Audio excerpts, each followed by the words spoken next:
നമസ്കാരം, സൈബർ മലയാളം വീഡിയോസിലേക്ക് സ്വാഗതം. ഇത് US വിസയെക്കുറിച്ച് നമ്മൾ ചെയ്യുന്ന വീഡിയോയുടെ രണ്ടാം ഭാഗമാണ്. എന്തിന് US വിസ എടുക്കണം, അല്ലെങ്കിൽ നിങ്ങൾക്കൊരു ട്രാവൽ ഏജൻറ്റിനെ കോൺടാക്റ്റ് ചെയ്യേണ്ട ആവശ്യമുണ്ടോ, അതുപോലെ തന്നെ എന്തൊക്കെയാണ് B1, B2 non immigrant visa കിട്ടാനുള്ള പ്രോസസ്സുകൾ എന്നിവയെക്കുറിച്ചുള്ള ചർച്ചയാണ് നമ്മൾ ഈ വീഡിയോയുടെ തന്നെ പാർട്ട് 1 നടത്തിയത്. ഇതതിൻ്റെ പാർട്ട് 2 ആണ്. നമ്മൾ 3 ഭാഗങ്ങളായിട്ടാണ് ഈ വീഡിയോ അറേഞ്ച് ചെയ്തിരിക്കുന്നത്. അതിൽ രണ്ടാമത്തെ ഭാഗമാണ് നമ്മളിപ്പോൾ കവർ ചെയ്യുന്നത്.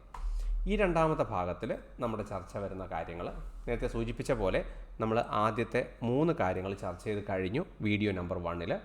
രണ്ടാമത്തെ വീഡിയോയിൽ നമുക്ക് മുഖ്യമായിട്ട് നോക്കാനുള്ളത് ഈ DS-160 എന്ന് പറയുന്ന ഫോം എങ്ങനെ കൃത്യമായിട്ട് ഫില്ല് ചെയ്യണം, അപ്പോയിൻമെൻറ്റിനുള്ള വെബ്സൈറ്റ് ഏതാണ്, എങ്ങനെയാണ് അപ്പോയിൻമെൻറ്റ് എടുക്കേണ്ടത്, അതിൻ്റെ പേയ്മെൻറ്റ് എങ്ങനെയാണ് അടയ്ക്കേണ്ടത്, അതുകൂടാതെ എമർജൻസി വിസ എടുക്കാനുള്ള പ്രോസസ്സ് അല്ലെങ്കിൽ നിങ്ങൾക്കുള്ള എലിജിബിലിറ്റി, ഇത്തരം കാര്യങ്ങൾ കൂടെ നമുക്കിതിനകത്ത് ചർച്ച ചെയ്യാം.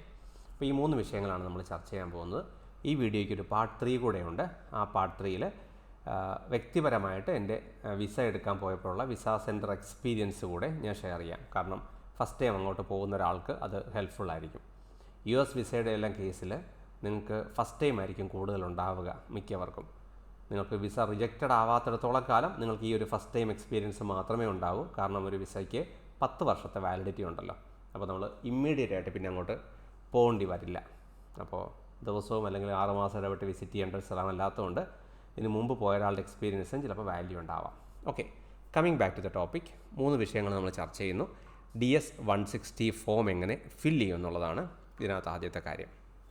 ഒരുപക്ഷേ ഈ വിസ പ്രോസസ്സിലെ ഏറ്റവും ഇമ്പോർട്ടൻ്റ് ആയ ഘട്ടങ്ങളിലൊന്നാണ് DS-160 ഫോം കൃത്യമായിട്ട് ഫില്ല് ചെയ്യുക എന്നുള്ളത്. ഈ DS-160 ഫോമിലുണ്ടാകുന്ന ഒരു ചെറിയ വ്യത്യാസം പോലും നിങ്ങളുടെ വിസ റിജക്ഷനുള്ള കാരണമായിട്ടോ നിങ്ങളുടെ അപ്പോയിൻമെൻറ്റ് റിജക്റ്റ് ചെയ്യപ്പെടാനുള്ള കാര്യമായിട്ടോ ഉൾപ്പെടെ പരിഗണിക്കപ്പെടാം. അപ്പോൾ ഏത് ഘട്ടത്തിലും നിങ്ങൾ കൊടുത്തിരിക്കുന്ന DS-160 കൊടുത്തിരിക്കുന്ന ഇൻഫർമേഷൻ്റെ ഇൻആക്യുറസി ഒരുപക്ഷേ അതിന് നിങ്ങളുടെ വിസയുടെ എലിജിബിലിറ്റിയെ തന്നെ ബാധിക്കാം. ഒരു കൊച്ചു കാര്യം പറഞ്ഞാൽ, നിങ്ങളുടെ പ്ലേസ് ഓഫ് ബർത്ത് എന്ന് പാസ്പോർട്ടിൽ എൻ്റർ ചെയ്തിരിക്കുന്നത് ഒരു സ്ഥലമാണ്. നിങ്ങളുടെ ഓർമ്മയിൽ നിന്ന് എഴുതിയ പ്ലേസ് ഓഫ് ബർത്ത് വേറെയാണെങ്കിൽ അതും ഈ പറഞ്ഞ പോലെ ഇനാക്യുറേറ്റ് ഇൻഫർമേഷനായിട്ട് പരിഗണിക്കാം. അത് ക്രിട്ടിക്കലായ ഒരു ഇനാക്യുറസി ആണോ അല്ലയോ എന്നുള്ള തീരുമാനം എടുക്കുന്നത് വിസ ഓഫീസറാണ്. നമ്മൾ വെറുതെ റിസ്ക് എടുക്കേണ്ട ആവശ്യമില്ല. കൊടുക്കുന്നതിനകത്ത് കൃത്യമായ ഇൻഫർമേഷൻ ഫില്ല് ചെയ്ത് കൊടുക്കുക എന്നുള്ളതാണ്. കാരണം റിജക്ഷനൊക്കെ പെയിൻഫുൾ എക്സ്പീരിയൻസ് ആണ്. അതിപ്പോൾ എന്ത് തരത്തിലുള്ള റിജക്ഷൻ ആണെങ്കിലും പെയിൻഫുള്ളാണ്. ഇപ്പോൾ ഈ വിസ കിട്ടാതെ പോയാൽ ലോകാവസാനമൊന്നും അല്ലെങ്കിൽ പോലും നമ്മളൊരു പ്രോസസ്സ് ചെയ്തിട്ട് അതിൽ നമ്മൾ ഫെയിലായി അല്ലെങ്കിൽ റിജക്റ്റായി എന്നൊക്കെ പറയുന്നത്, അതും നമ്മുടെ ഭാഗത്തു നിന്നുള്ള കൊച്ചു തെറ്റിൻ്റെ പേരിൽ ഫെയിലായി എന്നൊക്കെ പറയുന്നത് മോശം കാര്യമല്ലേ. അപ്പോൾ അതുകൊണ്ട് DS-160 കൃത്യമായിട്ട് ഫില്ല് ചെയ്യുക. ഇതിനാണ് പലപ്പോഴും ഒരു കൺസൾട്ടൻ്റെ സഹായം തേടാറ്. DS-160 കൊടുക്കുന്ന കാര്യങ്ങൾ എന്തൊക്കെയാണ് എന്ന് ചിലപ്പോൾ പലർക്കും ആശയക്കുഴപ്പം ഉണ്ടാവാം. അപ്പോൾ അതൊക്കെ ഒന്ന് നമുക്ക് വിശദമായിട്ട് നോക്കാം. അപ്പോൾ ആദ്യത്തെ കാര്യം, അതിനുവേണ്ടി തന്നെ അമേരിക്കൻ ഗവൺമെൻറ്റിന് ഒരു പ്രത്യേക വെബ്സൈറ്റ് ഉണ്ട്. നോൺ ഇമിഗ്രൻ്റ് വിസയുടെ ഈ DS-160 പേജാണ് നിങ്ങൾ കാണുന്നത്. US ഡിപ്പാർട്ട്മെൻറ്റ് ഓഫ് സ്റ്റേറ്റിൻ്റെ നോൺ ഇമിഗ്രൻ്റ് വിസയുടെ DS-160 എന്ന് അവർ വിളിക്കുന്ന വിസയുടെ ആപ്ലിക്കേഷൻ സബ്മിറ്റ് ചെയ്യാനുള്ള സ്ഥലമാണിത്. അപ്പോൾ ഞാൻ ഇവിടെ നിന്ന് തുടങ്ങാം. അപ്പോൾ ഇത് CEASC.state.gov എന്ന വെബ്സൈറ്റിലാണ് ഈ ഓപ്ഷൻ ഉള്ളത്. ഇതിൻ്റെ ഡയറക്റ്റ് ലിങ്കുകൾ ഞാൻ ഈ യൂട്യൂബ് വീഡിയോയുടെ ഡിസ്ക്രിപ്ഷനകത്ത് കൊടുക്കുന്നുണ്ട്. അതിലും കൂടെ നിങ്ങൾക്ക് നോക്കാം. എന്തായാലും നോൺ ഇമിഗ്രൻ്റ് വിസയുടെ ഫോം ഇതാണ്. ആദ്യം പലർക്കും ഇത് കാണുമ്പോൾ വരുന്നൊരു ചെറിയ പ്രശ്നം എന്ന് വെച്ച് കഴിഞ്ഞാൽ, ഈ വെബ്സൈറ്റിന് വലിയ ലുക്കൊന്നും ഇല്ലല്ലോ. പ്രത്യേകിച്ച് നിങ്ങളുടെ ഒരു ഹൈ റെസൊല്യൂഷൻ സ്ക്രീനിലൊക്കെ ഒരു അല്പം ഭാഗത്തേക്ക് മാത്രമല്ലേ ഇത് കാണുന്നുള്ളൂ എന്നൊക്കെ ഒരു ആശയക്കുഴപ്പം ഉണ്ടാവാം. നിങ്ങൾ ഏത് തരത്തിലുള്ള എത്ര കുറഞ്ഞ റെസൊല്യൂഷനുള്ളൊരു കമ്പ്യൂട്ടിംഗ് ഡിവൈസാണ് ഉപയോഗിക്കുന്നതെങ്കിലും അതിൽ നിന്ന് കൃത്യമായിട്ട് ഫില്ല് ചെയ്യപ്പെടാൻ വേണ്ടിയാണ് അവർ അങ്ങനെ ഒരു ഓപ്ഷൻ സ്വീകരിച്ചിരിക്കുന്നത്. പൊതുവേ ഇത്തരത്തിലുള്ള ഗവൺമെൻറ് വെബ്സൈറ്റുകളുടെയൊക്കെ ഒരു മൂഡ് അതായിരിക്കും. അപ്പോൾ അതിൻ്റെ എഫിഷ്യൻസിയാണ് അവർ ഫോക്കസ് ചെയ്യുന്നത്, അതിൻ്റെ ലുക്സിൻ്റെ കാര്യത്തിലല്ല. അപ്പോൾ അതുകൊണ്ട് തന്നെ നമ്മൾ ഉറപ്പായിട്ടും ഇത് ഒരു ഓതൻറ്റിക് വെബ്സൈറ്റ് തന്നെയാണ്. ചിലർക്ക് അങ്ങനെ ഒരു സംശയം വരാറുണ്ട്, ഇത് ഈ സൈറ്റ് തന്നെയാണോ, അമേരിക്കൻ ഗവൺമെൻറ്റിൻ്റെ ഒരു വെബ്സൈറ്റ് തന്നെയാണോ ഇതെന്നൊക്കെ ചിലർക്ക് സംശയം വരാറുണ്ട്. അപ്പോൾ അതുകൊണ്ടാണ്. ടു ബിഗിൻ വിത്ത് ഞാനിതിനൊരു ഡമ്മി ആയിട്ട് ഇതൊന്ന് ഫില്ല് ചെയ്യാൻ കാണിക്കുകയാണ്. ഇത് മൊത്തമായിട്ട് എക്സ്ഹോസ്റ്റീവായിട്ട് ചെയ്യണോ വേണ്ടേ നമുക്ക് ചെയ്തു വരുമ്പോൾ പ്ലാൻ ചെയ്യാം. കാരണം ഇതിൽ നിങ്ങൾ കൃത്യമായിട്ട് ഇൻഫർമേഷൻ ആക്യുറേറ്റ് ആയിട്ട് കൊടുക്കാനാണെങ്കിൽ 90 മിനിറ്റോളം ഒക്കെയുള്ള വർക്കുകൾ നിങ്ങൾക്ക് ഇതിനകത്ത് ചെയ്യാനുണ്ട്. അപ്പോൾ അതുകൊണ്ട് നമുക്ക് നേരെ ഇതിലേക്ക് കടക്കാം. അപ്പം എവിടെ നിന്നാണ് നിങ്ങൾ ഫില്ല് ചെയ്യുന്നുള്ള ഇൻഫർമേഷനാണ് ആദ്യം. പലർക്കും ഉണ്ടാകുന്ന പ്രശ്നങ്ങളിലൊന്ന്, ഇത് നിങ്ങൾ ആദ്യം തന്നെ ഫില്ല് ചെയ്യുന്ന സമയത്ത് കൃത്യമായിട്ട് കൊടുക്കണോ, അതായത് ഞാൻ ചെന്നൈയിലാണ് ഇതിൻ്റെ ഇൻ്റർവ്യൂവിന് പോകുന്നെങ്കിൽ ചെന്നൈയിൽ തന്നെ കൊടുക്കണോ എന്നൊക്കെയുള്ള ആശയക്കുഴപ്പമുണ്ട്. അങ്ങനെ പ്രശ്നമൊന്നുമില്ല. നിങ്ങൾക്ക് ഇന്ത്യയെ തന്നെ നേരത്തെ കാണിച്ച പോലെ ചെന്നൈ, ഹൈദരാബാദ്, കൊൽക്കത്ത, മുംബൈ, ന്യൂഡൽഹി ഉണ്ട്. നിങ്ങൾ പിന്നീട് നിങ്ങളുടെ ഇൻ്റർവ്യൂ പ്രോസസ് നടത്താൻ പോകുന്ന ഏത് സെൻറ്റർ ആണെങ്കിലും കുഴപ്പമില്ല. നിങ്ങൾക്ക് ഇന്ത്യ, ചെന്നൈ എന്ന് കൊടുത്ത ശേഷം നിങ്ങൾക്ക് പിന്നീട് ഇൻ്റർവ്യൂ അപ്പോയിൻമെൻറ്റ് ഫിക്സ് ചെയ്യുമ്പോൾ അത് ഹൈദരാബാദ് കിട്ടിയാലും അതിനെ ബാധിക്കില്ല കേട്ടോ. അപ്പോൾ അതുകൊണ്ട് നിങ്ങൾക്ക് ഇഷ്ടമുള്ള കൊടുക്കാം. ഞാൻ ചെയ്തത് ഇന്ത്യ, ചെന്നൈ കൊടുത്താണ് ഞാൻ ഈ പ്രോസസ്സ് തുടങ്ങി വെച്ചത്. പക്ഷേ ഞാൻ അൾട്ടിമേറ്റായിട്ട് എൻ്റെ അപ്പോയിൻമെൻറ്റ് പോയത് മുംബൈ ആണ്. എനിക്ക് തോന്നുന്നു കുറച്ച് സമയത്തേക്ക് ഞാൻ ഇനാക്റ്റീവായിട്ട് നിന്നുകൊണ്ട് ആ സൈറ്റ് തന്നെ ഒന്ന് കിക്ക് ഔട്ട് ചെയ്തതാണ് പുറത്തേക്ക്. ഞാൻ ഇന്ത്യ ഒന്നുകൂടെ ചൂസ് ചെയ്യട്ടെ. ഇന്ത്യ, ചെന്നൈ. ഈ കാണുന്ന ക്യാപ്ച വാല്യൂ കൃത്യമായിട്ട് കൊടുക്കുക.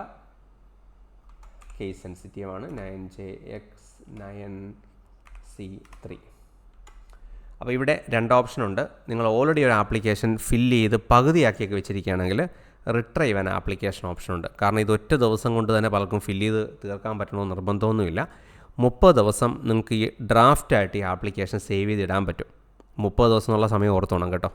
അപ്പോൾ 30 ദിവസത്തിന് മുമ്പ് നമ്മൾ ചെയ്യണം. എന്തായാലും ഒരു പ്ലാൻ ചെയ്തിട്ടാണല്ലോ നമ്മൾ തുടങ്ങുന്നത്. അപ്പോൾ ഈ ഫില്ലിംഗ് പ്രോസസ്സ് നമ്മൾ 30 ദിവസത്തിനുള്ളിൽ ചെയ്യണം. അപ്പോൾ പകുതിയായിപ്പോയാൽ നമുക്കിത് റിട്രൈവ് ചെയ്യാൻ പറ്റും. നിങ്ങൾക്ക് ഇത് സ്റ്റാർട്ട് ആൻ ആപ്ലിക്കേഷൻ കൊടുത്തു കഴിയുമ്പോൾ ഏറ്റവും ആദ്യം അതുമായിട്ട് ബന്ധപ്പെട്ടൊരു കോഡ് നമ്പർ നമുക്ക് അലോക്കേറ്റ് ചെയ്യും. ആ നമ്പർ ഉൾപ്പെടെയുള്ള കാര്യങ്ങൾ നമ്മൾ നോട്ട് ചെയ്യണം. അപ്പോൾ ഇവിടെ ആദ്യം നോട്ട് ചെയ്യേണ്ട ഒരു ഡോക്യുമെൻറ്റേഷൻ ഇതാണ്. നിങ്ങളുടെ ആപ്ലിക്കേഷൻ ID എന്ന് പറയുന്നൊരു കാര്യമുണ്ട്. ഈ ആപ്ലിക്കേഷൻ ID നിങ്ങൾ അപ്പം തന്നെ എവിടെയെങ്കിലും എഴുതിയിടുക വ്യക്തമായിട്ട്. ഈ ആപ്ലിക്കേഷൻ ID നിങ്ങൾക്ക് വളരെ റെലവൻ്റാണ്. തുടർന്നുള്ള എല്ലാ പ്രോസസ്സിനകത്തും നമുക്ക് വേണം. ഇപ്പം നിങ്ങൾ കാണുന്നതനുസരിച്ച് 14 ജാനുവരിയിലാണ് ഞാൻ ഈ ആപ്ലിക്കേഷൻ ഇൻഫർമേഷൻ കൊടുത്തിരിക്കുന്നത്. ഇവരുടെ സ്റ്റാൻഡേർഡായിട്ട് വന്നിരിക്കുന്ന computer fraud and abuse act നോട്ടീസുകളെ കുറിച്ച് ഉൾപ്പെടെയുള്ള കാര്യങ്ങൾ വായിച്ച് മനസ്സിലാക്കുകയും അയച്ച് മനസ്സിലാക്കി തൽക്കാലം ഐ അഗ്രി കൊടുക്കുക. ഞാൻ എന്തായാലും വായിച്ച് മനസ്സിലാക്കാൻ നിൽക്കുന്നില്ല പൂർണ്ണമായിട്ടും. എനിക്കിപ്പോൾ തൽക്കാലം സമ്മതമാണ്. സമ്മതം കൊടുത്താൽ എനിക്ക് മുമ്പോട്ട് പോകാൻ പറ്റുള്ളൂ. ആൻഡ് ഈ കാണുന്ന ഇൻഫർമേഷൻ നിങ്ങൾ കൊടുക്കുന്ന സെക്യൂരിറ്റി ക്വസ്റ്റിനും അതിൻ്റെ ആൻസർ ഓർത്തിരിക്കുക. എപ്പോഴൊക്കെ നിങ്ങൾക്ക് ഈ ആപ്ലിക്കേഷൻ തിരിച്ച് റിട്രൈവ് ചെയ്യേണ്ടി വരുന്നോ ആ ഇൻഫർമേഷൻ നിങ്ങൾക്ക് ആവശ്യമുണ്ട്. അപ്പോൾ ഈ കാണുന്ന ചോദ്യങ്ങളിൽ നിന്ന് എന്ത് വേണമെങ്കിലും നിങ്ങൾക്ക് ചൂസ് ചെയ്യാം. In what city or town was your first job എന്ന ഒരു ചോദ്യമാണ് ഇവിടെ കണ്ടത്. അപ്പം ഞാനിപ്പോൾ അവിടെ എന്താണ് കൊടുക്കുന്നതെന്നുള്ളത് പ്രസക്തമല്ല, പക്ഷേ ഞാനത് ഓർത്തിരിക്കണം. അത്രയേ ഉള്ളൂ കാര്യം. നിങ്ങളുടെ ആ സീക്രട്ട് ക്വസ്റ്റ്യൻ പറ്റുമെങ്കിൽ ഒരു പീസ് ഓഫ് പേപ്പറോ ഒക്കെ ആയിട്ടിരിക്കുക. ഈ കാണുന്ന നിങ്ങൾ ടൈപ്പ് ഇൻ ചെയ്യുന്ന ഇൻഫർമേഷൻ ഒന്ന് നോട്ട് ഡൗൺ ചെയ്യുന്നത് നല്ലതായിരിക്കും. അപ്പോൾ ഞാനിപ്പോൾ in what city or town ഞാൻ അവിടെ KTYM എന്നാണ് കൊടുത്തത്. കോട്ടയം എന്നതിന് ചുരുക്കെടുത്ത് എഴുതിയാണ്. പക്ഷേ എനിക്കത് ഓർമ്മയുണ്ടാവണം. സിസ്റ്റത്തിന് അറിയില്ലല്ലോ ഞാൻ KTYM എന്ന് കോട്ടയം എന്ന് ഉദ്ദേശിച്ചതെന്ന്. അപ്പോൾ KTYM എന്നായിരിക്കും സിസ്റ്റം ഓർക്കാൻ പോകുന്നത്. അപ്പോൾ ഞാൻ എന്തായാലും കണ്ടിന്യൂ കൊടുക്കുന്നു. അപ്പോൾ ഇവിടെ നിന്നാണ് നമ്മൾ തുടങ്ങുന്നത്. നോൺ ഇമിഗ്രൻ്റ് വിസ ഫില്ല് ചെയ്യുന്ന പ്രോസസ്സ് തുടങ്ങുന്നത്. അപ്പോൾ ഇവിടെ നമ്മളുടെ ഇൻഫർമേഷൻസ് പതിയെ എൻ്റർ ചെയ്ത് തുടങ്ങാം. അപ്പോൾ നമുക്കവിടെ ഗീവൺ നെയിം ആൻഡ് സർനെയിം 2 ഓപ്ഷനാണ് വരുന്നത്. അപ്പോൾ ഗീവൺ നെയിമിൽ നിങ്ങളുടെ ലാസ്റ്റ് നെയിമാണ് നിങ്ങൾ ഫില്ല് ചെയ്യേണ്ടത്. ദെൻ ഗീവൺ നെയിമിൽ നിങ്ങളുടെ ഫസ്റ്റ് നെയിമാണ് ഫില്ല് ചെയ്യേണ്ടത്. സർനെയിമിൻ്റെ അവിടെ നിങ്ങളുടെ ലാസ്റ്റ് നെയിമും ഫില്ല് ചെയ്യാം. അപ്പോൾ ലാസ്റ്റ് നെയിമായിട്ട് നിങ്ങൾക്ക് ഇനിഷ്യൽ അടക്കമുള്ള ഒരു ഭാഗം വന്നിട്ടുണ്ടെങ്കിൽ അപ്പോൾ അതവിടെ ഫില്ല് ചെയ്യാം.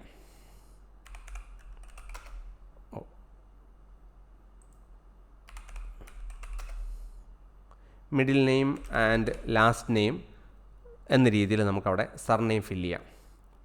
ഗീവൺ നെയിമിൻ്റെ അവിടെ നിങ്ങളുടെ ഫസ്റ്റ് നെയിം നിങ്ങൾക്കവിടെ ഫില്ല് ചെയ്യാം. അപ്പോൾ ഞാൻ ഈ ഫസ്റ്റ് എന്നും മിഡിൽ എന്നും ലാസ്റ്റ് എന്ന പേരിലാണ് ഞാനിപ്പോൾ ഇവിടെ ഈ പേര് കൊടുത്തിരിക്കുന്നത്. നിങ്ങൾക്ക് വേണമെങ്കിൽ നിങ്ങളുടെ നേറ്റീവ് ലാംഗ്വേജിൽ നിങ്ങൾക്ക് നിങ്ങളുടെ പേര് ടൈപ്പ് ചെയ്ത് കൊടുക്കാനുള്ള സ്വാതന്ത്ര്യമുണ്ട്. അതൊരു ഓപ്ഷനാണ്. നിങ്ങൾക്കൊരു പക്ഷേ നിങ്ങൾക്കത് ബാധകമല്ലെന്നോ അതങ്ങനെ ചെയ്യാനുള്ള ടെക്നോളജി നിങ്ങൾക്ക് അവൈലബിൾ അല്ലെന്നോ പറഞ്ഞ് ഒഴിവാക്കാം. ഇല്ലെങ്കിൽ മലയാളത്തിൽ നമ്മളിപ്പോൾ സംസാരിക്കുന്ന മലയാളികളോടായതുകൊണ്ട് മലയാളത്തിൽ നിങ്ങളുടെ പേര് പൂർണ്ണമായിട്ടും നിങ്ങളുടെ ഫുൾ നെയിമായിട്ട് മലയാളത്തിൽ യുണീക്ക് കോഡിൽ നിങ്ങൾ ഗൂഗിൾ ഒരു ഡോക്യുമെൻ്റ് തുറന്നിട്ട് യുണീക്ക് കോഡായിട്ട് ടൈപ്പ് ചെയ്ത് അവിടെ കോപ്പി പേസ്റ്റ് ചെയ്യാം. അപ്പോൾ അത് യുണീക്ക് കോഡായിട്ട് തന്നെ ടൈപ്പ് ചെയ്ത് അതിനകത്തോട്ട് കയറ്റുക. അപ്പോൾ ഗൂഗിൾ ട്രാൻസ്ലിറ്ററേറ്റർ പോലെയുള്ള ഒരു ടൂൾ ഉപയോഗിച്ചിട്ട് നമുക്ക് വളരെ എളുപ്പത്തിൽ നമുക്കത് ഗൂഗിൾ ഇൻപുട്ട് ടൂൾ ഉപയോഗിച്ച് ചെയ്യാവുന്നതല്ലേ ഉള്ളൂ. അപ്പോൾ ഞാനിപ്പോൾ എന്ന മട്ടിൽ എൻ്റെ ഫുൾ നെയിം എന്ന മട്ടിൽ ഞാനൊരു പേര് ടൈപ്പ് ചെയ്തു, കോപ്പി ചെയ്തെടുത്തിട്ട് ഇത് ബാധകമാണ് എന്ന മട്ടിൽ ഞാൻ വേണമെങ്കിൽ അത് കൊടുക്കാം. ഈ ഇൻഫർമേഷൻ ഇവിടെ കൊടുത്തു. നിങ്ങൾക്ക് മറ്റെന്തെങ്കിലും പേരുണ്ടോ, അത് ഡിപ്പെൻസ്, നിങ്ങളുടെ മെയ്ഡൻ നെയിം ഉൾപ്പെടെ നിങ്ങൾക്ക് മാരേജിന് മുമ്പുള്ള നിങ്ങളുടെ പേരോ ഉൾപ്പെടെയുള്ള പേരുകളുണ്ടെങ്കിൽ അങ്ങനെ നിങ്ങൾക്ക് കൊടുക്കാം. നിങ്ങൾക്ക് നിങ്ങൾക്ക് ബാധകമല്ല. You have a telecode that represent your name എന്നുള്ള പറയുന്നത് നമുക്ക് ബാധകമായ കാര്യമല്ല. Then you can choose your gender, നിങ്ങളുടെ marital status and place and date of birth ഉൾപ്പെടെയുള്ള ഇൻഫർമേഷൻ കൃത്യമായിട്ട് ഫില്ല് ചെയ്യുക. ഇത് നിങ്ങളുടെ പാസ്പോർട്ടിൽ എന്താണോ കാണുന്നത് അതുപോലെ കൃത്യമായിട്ട് ഫില്ല് ചെയ്യണമെന്നർത്ഥം. അപ്പോൾ അല്ലാതെ റാൻഡമായിട്ട് എന്തെങ്കിലും ഫില്ല് ചെയ്യരുത്. പ്ലേസ് ഓഫ് ബർത്തിൻ്റെ അവിടെ നിങ്ങൾക്ക് കൃത്യമായ ഇൻഫർമേഷൻ കൊടുക്കണം. അത് എന്താണോ നിങ്ങളുടെ പാസ്പോർട്ടിൽ കൊടുത്തിരിക്കുന്നത് അത് അതേപോലെ ടൈപ്പ് ചെയ്യാം.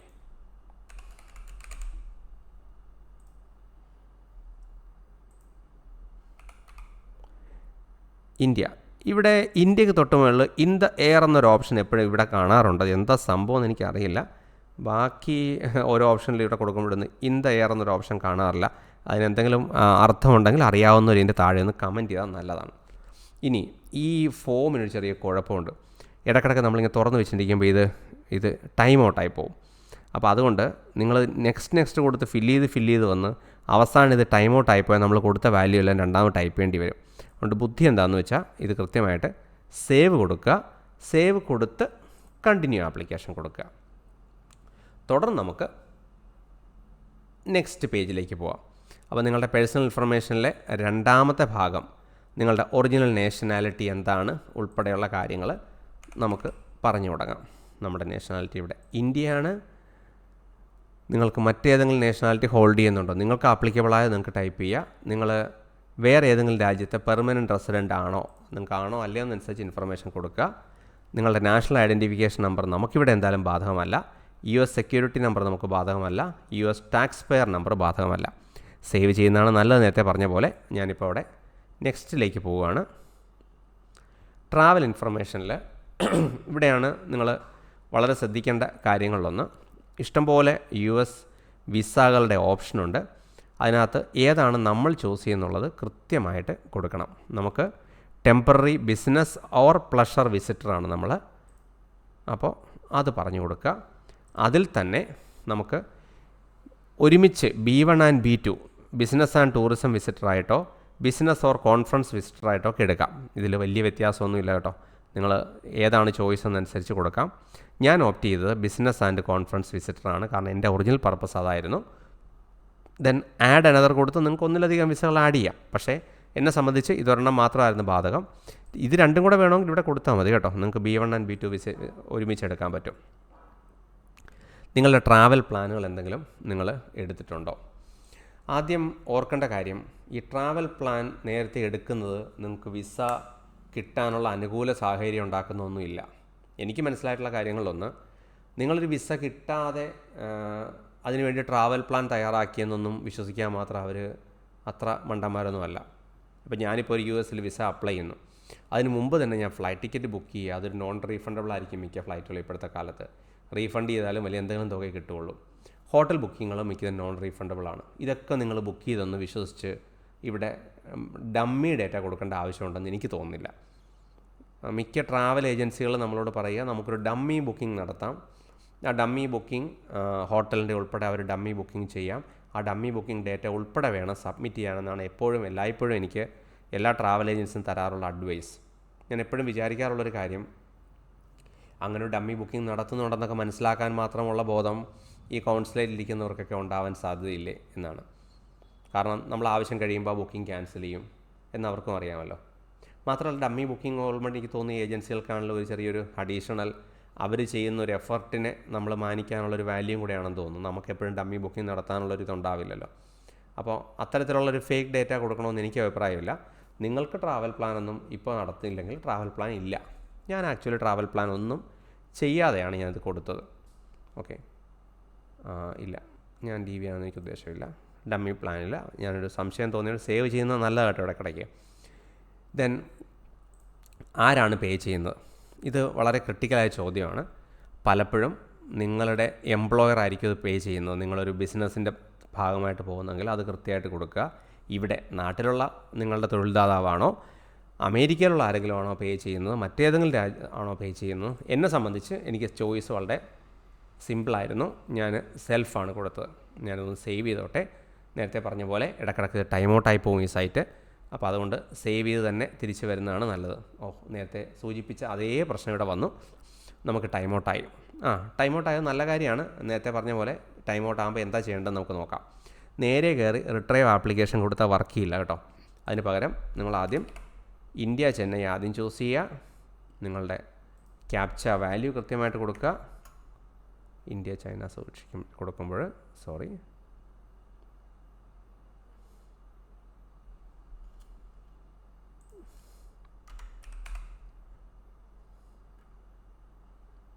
ഇതൊരു ഈ സൈറ്റുമായി ബന്ധപ്പെട്ട എന്തെങ്കിലും ചെറിയൊരു പ്രശ്നമാണോ എന്നെനിക്ക് സംശയമുണ്ട്. നമ്മൾ പ്രത്യേകിച്ച് ഒന്നും ചെയ്യാതെ തന്നെ ഇതൊരു ടൈം ഔട്ട് വാല്യൂയിലോട്ട് പോകും. ഇത് ഒന്നിലധികം പേർ റിപ്പോർട്ട് ചെയ്യുന്നുണ്ട്. എന്തായാലും നമുക്ക് തൽക്കാലം അവരെ സൈറ്റ് റെഡിയാക്കലല്ല നമ്മുടെ ഉദ്ദേശം എന്നുള്ളതുകൊണ്ട് ഇത് സെലക്ട് ചെയ്തിട്ട് റിട്രൈവ് ആൻ ആപ്ലിക്കേഷൻ കൊടുക്കുന്നു. നേരത്തെ പറഞ്ഞ സേവ് മറക്കണ്ട. അതുകൊണ്ടാണ് ഈ സേവിൻ്റെ പ്രസക്തി. അതുകൊണ്ടാണ് ഒരു തരത്തിൽ നല്ലതാണ്. ഇതേ ഒരു സിറ്റുവേഷൻ നിങ്ങൾക്ക് വരുമ്പോഴത്തേക്ക് അതെങ്ങനെ ഫേസ് ചെയ്യണമെന്നുള്ളത് നമുക്കൊന്ന് കാണിച്ചു തരാനും പറ്റും. അപ്പോൾ ഇവിടെയാണ് ഈ റിക്കവറി ഓപ്ഷൻ വരുമ്പോഴാണ് നമ്മൾ നേരത്തെ പറഞ്ഞ ഒരു നമ്പറിൻ്റെ പ്രസക്തിയുടെ വരുന്നത്. ഇതാണ് നിങ്ങളുടെ, ഇത് മറന്നു പോകരുത്. നേരത്തെ തന്നെ എടുത്തിട്ടില്ലെങ്കിൽ നിങ്ങൾ പ്രശ്നത്തിലാവും. അപ്പോൾ ഇവിടെ നിങ്ങളുടെ ആപ്ലിക്കേഷൻ ഐ ഡിയാണ് അവർ ചോദിക്കുന്നത്. ആപ്ലിക്കേഷൻ ഐ ഡി ഞാൻ അവിടെ ടൈപ്പ് ചെയ്തു. Retrieve an application. ഓക്കെ, നിങ്ങളുടെ സർനെയിം, നിങ്ങളുടെ ഫസ്റ്റ് ഡേറ്റ് ഓഫ് ബർത്ത് ഉൾപ്പെടെയുള്ള കാര്യങ്ങൾ വരും. ആക്ച്വലി ഞാനിവിടെ ഇതിനകത്ത് ഈ കാര്യത്തിൽ പ്രശ്നത്തിലായി. കാരണം ഞാൻ റാൻഡംലി ഒരു ഡേറ്റ് ഓഫ് ബർത്ത് കൊടുക്കുകയാണ് ചെയ്തത്. അതെനിക്ക് കംപ്ലീറ്റ് ചെയ്യാൻ പറ്റിയില്ല. അപ്പോൾ അതുകൊണ്ട് തന്നെ ഇത് റിട്രൈവ് ചെയ്യാനുള്ള എൻ്റെ ചാൻസ് ഇവിടെ തീർന്നു. സോ ദാറ്റ് മീൻസ് എനിക്ക് ഈ ഒരു പ്രോസസ്സ് നിങ്ങളെ കാണിച്ചു തരണമെന്നെങ്കിൽ പോലും ഇത് പുതിയതായിട്ട് ഒരു സാധനം ഓപ്പൺ ചെയ്യേണ്ട രീതിയിലെത്തി. നേരത്തെ പ്രശ്നം അതാണ്, ഞാൻ നേരത്തെ പറഞ്ഞില്ലേ. അപ്പോൾ ഇതിവിടെ ഡേറ്റ് ഓഫ് ബർത്ത് ഞാൻ ഓർക്കുന്ന പോലുമില്ല. ഞാനവിടെ റാൻഡംലി ഒരെണ്ണം സെലക്ട് ചെയ്യുക ചെയ്തത്. മൈ ബാഡ് എന്ന് ഞാൻ പറയും.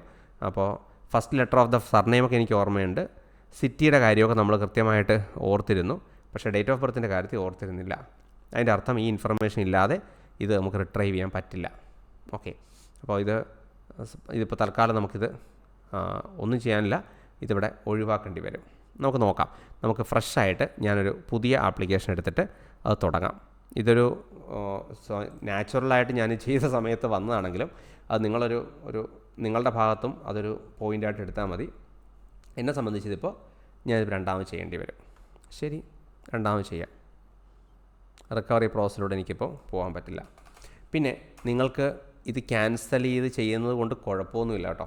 നിങ്ങൾക്ക് എപ്പോൾ വേണമെങ്കിലും നിങ്ങൾ കൊടുത്ത സാധനം അത് അവിടെ ഒഴിവാക്കിയിട്ടിട്ട് നമുക്ക് ഒന്നേയും തുടങ്ങാൻ പറ്റും. പുതിയൊരു ഐ ഡി വെച്ച് തുടങ്ങാൻ പറ്റും. പക്ഷേ മൊത്തം പ്രോസസ്സ് കംപ്ലീറ്റ് ചെയ്ത് നിങ്ങളുടെ അപ്പോയിൻമെൻ്റൊക്കെ ഫിക്സ് ചെയ്ത ശേഷം എററുകൾ വന്ന് തിരിച്ചറിഞ്ഞു അത് തിരുത്തേണ്ടി വരുമ്പോഴൊക്കെ അത് വേറൊരു പ്രോസസ്സാണ് അതിൽ ഇൻവോൾവ് ആകുന്നത്. അത് ഞാൻ തൊട്ട് പുറകെ കവർ ചെയ്യാം. ഇപ്പോൾ നമുക്ക് സ്വാഭാവികമായിട്ട് സംഭവിക്കാൻ സാധ്യതയുള്ള മണ്ടത്തരങ്ങളിലൊന്നാണ് ഇപ്പോൾ എനിക്ക് സംഭവിച്ചത്. പിന്നെ റിയൽ ലൈഫിൽ നിങ്ങൾക്ക് ആ പ്രശ്നം ഉണ്ടാവില്ല. കാര്യം എന്താ, നിങ്ങൾ നിങ്ങളുടെ ആക്യുറേറ്റ് ഡേറ്റ് ഓഫ് ബർത്താണ് കൊടുക്കുന്നത്. അപ്പോൾ അങ്ങനെ ഡേറ്റ് ഓഫ് ബർത്ത് കൊടുക്കുമ്പോൾ നിങ്ങൾക്ക് ആ പ്രശ്നം ഉണ്ടാവില്ല. അപ്പോൾ ഞാൻ ഒരു കാര്യം ചെയ്യാം. ഞാനിതിപ്പോൾ ഒന്നുകൂടെ ഫ്രഷായിട്ട് തുടങ്ങാം. അതേ ഇപ്പോൾ പറ്റുള്ളൂ.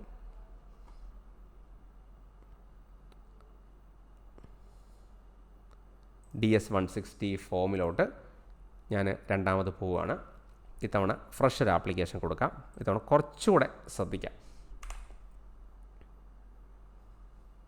ഇപ്പോൾ റിട്രൈവിൻ്റെ ഓപ്ഷനിൽ നിങ്ങൾക്ക് എന്തൊക്കെ ചോദ്യങ്ങൾ വരാൻ ചാൻസ് ഉണ്ടെന്ന് ഇപ്പോൾ നിങ്ങൾ കണ്ടു. 3 ഓപ്ഷനുണ്ട്. ആ 3 ഓപ്ഷൻ്റെയും കൃത്യം വാല്യൂ, പ്രത്യേകിച്ച് ആ സിറ്റി അടക്കമുള്ള കാര്യങ്ങൾ നമ്മൾ ആ ചോദ്യവും കൂടെ മറുപടി കൊടുത്താൽ മാത്രമേ നമുക്ക് ചെയ്യാൻ പറ്റുള്ളൂ.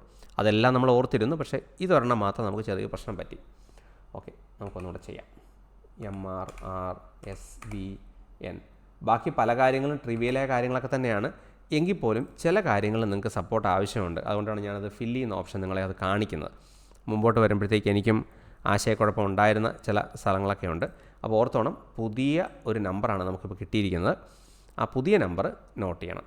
പിന്നെ ഇപ്പോൾ നമ്മുടെ പ്രീവിയസ് ആപ്ലിക്കേഷൻ നമ്പറിന് പ്രസക്തിയില്ല, നമ്മളത് പൂർണ്ണമായിട്ടും അബാൻഡൻ ചെയ്തു. അപ്പോൾ ഇതായിരുന്നു പ്രീവിയസ് നമ്പർ. അതിന് ആവശ്യമില്ലെങ്കിലും ആ വ്യത്യാസം ഉണ്ടെന്ന് കാണിക്കാൻ വേണ്ടി ഞാനിപ്പോൾ വിടുകയാണ്. ഇതാണ് പുതിയ നമ്പർ. ഈ പഴയ നമ്പർ ഇനിയിപ്പോൾ ഒരു കാര്യമില്ല, നമ്മളുടെ ഇൻകംപ്ലീറ്റ് ആയിട്ട് അതങ്ങ് ഒഴിവായിപ്പോയി. അവരുടെ ഡേറ്റാബേസിൽ ഡമ്മി ആയിട്ട് കിടക്കാൻ പോവാണത്. What is the given name of your mother's mother? Okay, നമ്മൾ ഇത് നേരത്തെ ചെയ്ത പോലെ ഒന്നുകൂടെ ചെയ്യാം. KTYM എന്ന് ഞാൻ കൊടുത്തു. ഇത് കേസ് സെൻസിറ്റീവ് ആണോ എന്ന് ഞാൻ നോക്കിയിട്ടില്ല കേട്ടോ. അത് നമുക്ക് വേണമെങ്കിൽ പരീക്ഷ നോക്കാം. ഞാനിപ്പോൾ ക്യാപിറ്റൽ ലെറ്ററിലാണ് കൊടുത്തത്. കേസ് സെൻസിറ്റീവ് ആവാൻ ചാൻസ് ഇല്ല. നിങ്ങൾക്കിത് സ്പീഡപ്പ് ചെയ്യാൻ കേട്ടോ ഈ പ്രോസസ്സ്. നിങ്ങൾ യൂട്യൂബിൽ കാണുന്ന സമയത്ത് നിങ്ങളിത് രണ്ടാമത് കണ്ട് സഹിച്ചിരിക്കണമെന്നില്ല. അപ്പോൾ എന്തായാലും ഞാൻ ഇതിൻ്റെ ഈ സർനെയിം എന്ന് പറയുന്നതിൻ്റെ ആദ്യത്തെ 5 ക്യാരക്ടറാണ് മറന്നു കഴിഞ്ഞാൽ ചോദിക്കുന്നത്, മനസ്സിലായല്ലോ. അപ്പോൾ last name and first name FIRST, first name and full name in native language. നേരത്തെ പറഞ്ഞ പോലെ നമുക്ക് നമ്മുടെ പേര് എന്ന പേരിൽ വ്യാജ സംഭവമാണ്, അത് വെച്ച് ചെയ്യാം. നിങ്ങൾക്ക് വേറെ പേരൊന്നുമില്ല, ഇതിനുള്ളിൽ നമുക്കറിയാം. ഇത് ഫില്ല് ചെയ്ത് നിങ്ങൾക്ക് ശീലമായി. മെയിൽ എന്തെങ്കിലും ഇതാണ് ഓർത്തിരിക്കേണ്ടിയിരുന്ന കാര്യം. അപ്പോൾ ഞാനൊരു കാര്യം ചെയ്യാം.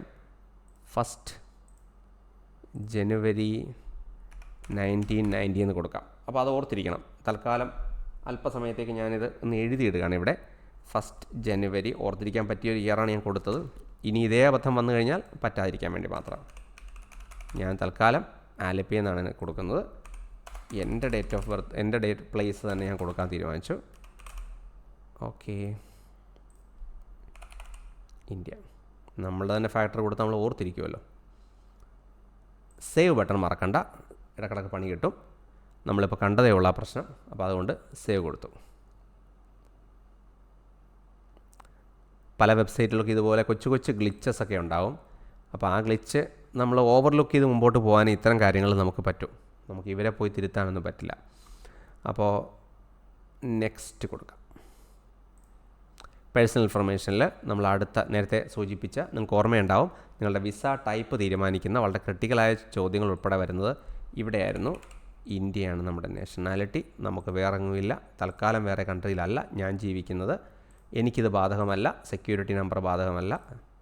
ഇന്ത്യക്ക് എന്തായാലും തൽക്കാലം ഒരു സോഷ്യൽ സെക്യൂരിറ്റി നമ്പർ ഇല്ല. ഇവിടെയും സേവ് കൊടുക്കാം. ഇനിയിപ്പോൾ സേവ് ഒരു ശീലമാക്കാം.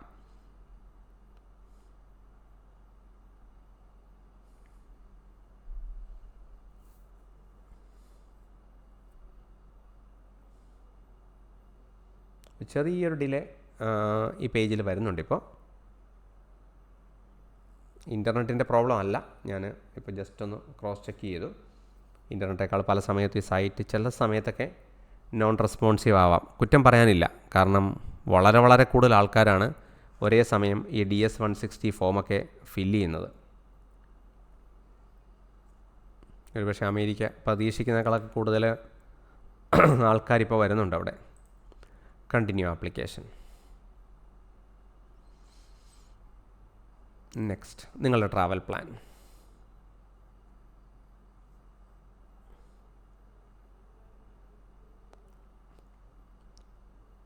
ഇടയ്ക്ക് സൂചിപ്പിച്ച പോലെ ഈ സൈറ്റ് തന്നെയായിരിക്കും നിങ്ങളുടെ ആധികാരിക ലിങ്കായിട്ട് ഇതുമായിട്ട് ബന്ധപ്പെട്ട ചോദ്യങ്ങളെ സംബന്ധിച്ചൊക്കെ വരുന്നത്. ഇഷ്ടംപോലെ കാര്യങ്ങൾ ഈ സൈറ്റിലുണ്ട്. travel.state.gov-ക്കകത്ത് US വിസ പ്ലാനിനകത്തുണ്ട്. അത് നോക്കുന്നത് നല്ലതായിരിക്കാം. Okay, coming back.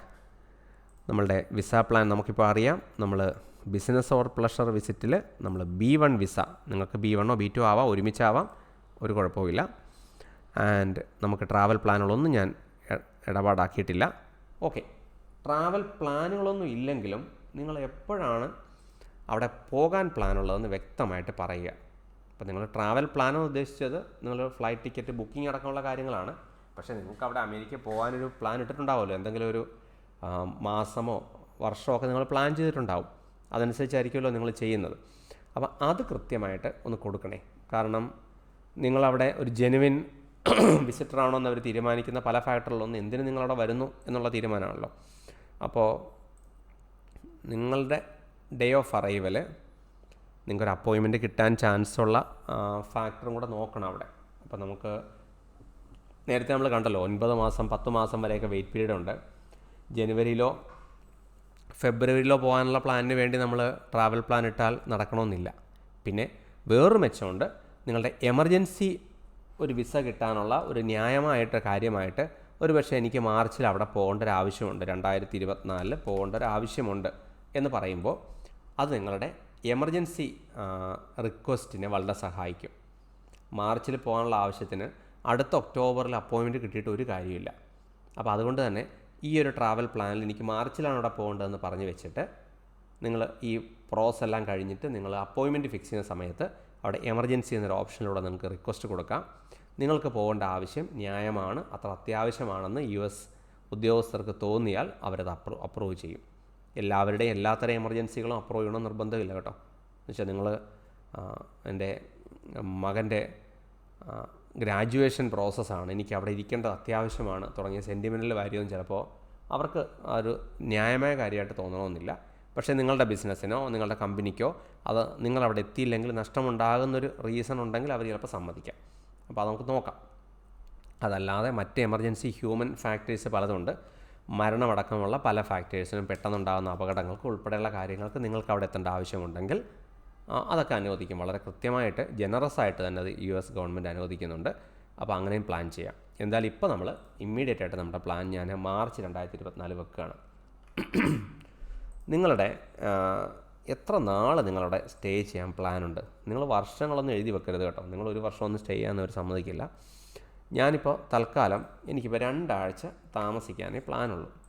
നേരത്തെ പറഞ്ഞ പോലെ നിങ്ങൾ എത്രയും പെട്ടെന്ന് അവിടെ നിന്ന് തിരിച്ചു വരണം, അവിടെ ഒരു അഭയാർത്ഥി ആവരുമെന്നുള്ളതാണല്ലോ വിസ ചെക്കിംഗ് പ്രോസസ്സിൻ്റെയൊക്കെ മെയിൻ കാര്യം.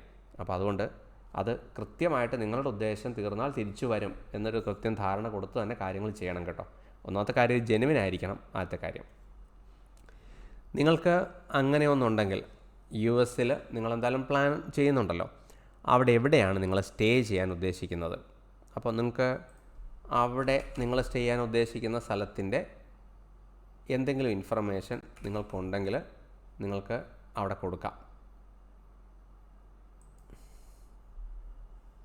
എന്തെങ്കിലും ഇൻഫർമേഷൻ നിങ്ങളവിടെ കൊടുത്താൽ മതി.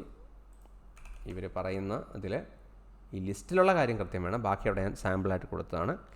നിങ്ങൾക്ക് സിപ്പ് കോഡ് അറിയാമെങ്കിൽ കൊടുത്താമെന്ന് പറഞ്ഞിട്ടുണ്ട്. അപ്പോൾ അതുകൊണ്ട് വെറുതെ വേണമെന്നില്ല. ഇനി നിങ്ങൾക്ക് വേണ്ടി ആരാണിത് പേ ചെയ്യുന്നത്? നിങ്ങൾ തന്നെയാണോ, മറ്റുള്ളവരാണോ, നിങ്ങളുടെ കമ്പനിയാണോ ഉൾപ്പെടെയുള്ള ഇൻഫർമേഷൻ ഞാൻ എന്തായാലും സേവ് ചെയ്തു. കാരണം ഇത്രയൊക്കെ നമ്മൾ സംസാരിച്ചുകൊണ്ടിരിക്കുമ്പോൾ ഉറപ്പായിട്ടും ഇത് ടൈം ഔട്ടായി പോകും. ഈ ഫോം അങ്ങ് ടൈം ഔട്ടായി പോകും. അതുകൊണ്ട് ഇടയ്ക്കിടയ്ക്കൊന്ന് സേവ് ചെയ്ത് കൊടുക്കുന്നത് വളരെ നല്ലതാണ്. Continue application. നിങ്ങളുടെ പ്രോഗ്രസ് സൈഡിൽ കാണുന്നുണ്ട് കേട്ടോ. ഇവിടെ നിങ്ങൾക്ക് ഗെറ്റിംഗ് സ്റ്റാർട്ടഡ്, ട്രാവൽ വരെയുള്ള കാര്യങ്ങൾ മാത്രമാണുള്ളത്. നിങ്ങൾക്ക് അവിടെ ബാക്കി കാര്യങ്ങൾ അവിടെ കാണുന്നുണ്ട്. പർപ്പസ് ഓഫ് വിസിറ്റ് ഉൾപ്പെടെ ഓക്കെ നമ്മൾ നേരത്തെ ഫില്ല് ചെയ്ത് കഴിഞ്ഞു. ട്രാവൽ കമ്പാനിയൻസ്,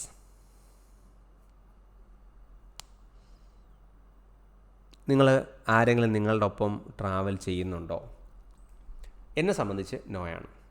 പക്ഷേ നിങ്ങളൊരു ഫാമിലി ആയിട്ട് മൊത്തമായിട്ട് പോകാനാണ് പ്ലാൻ ഇടുന്നതെങ്കിൽ നിങ്ങൾ ആരൊക്കെയുണ്ട്, അപ്പോൾ അത് മൈനേഴ്സ്, മേജറായിട്ടുള്ളവർ ഉൾപ്പെടെയുള്ളവരുടെ ലിസ്റ്റ് എല്ലാം നിങ്ങൾക്ക് അവിടെ കൊടുക്കാൻ പറ്റും. അപ്പോൾ അത് എനിക്ക് തൽക്കാലം ബാധകമായിരുന്നില്ല. അപ്പോൾ അതുകൊണ്ട് ഞാനവിടെ നോ കൊടുത്തു, സേവ് കൊടുക്കുന്നു. ഓരോ പേജിലും സേവ് കൊടുത്ത് മുമ്പോട്ട് പോകുന്നതാണ് നല്ലൊരു വഴി. ഒരു അഡീഷണൽ ക്ലിക്ക് ഒഴിവാക്കാൻ വേണ്ടി നമ്മളിപ്പോൾ നിന്നാൽ ചിലപ്പോൾ കുറേ ക്ലിക്കുകൾ പിന്നെ വേണ്ടി വരും. Have you ever been in US? ഇതിന് മിക്കവരുടെയും കേസിൽ ആൻസർ നോ ആയിരിക്കും.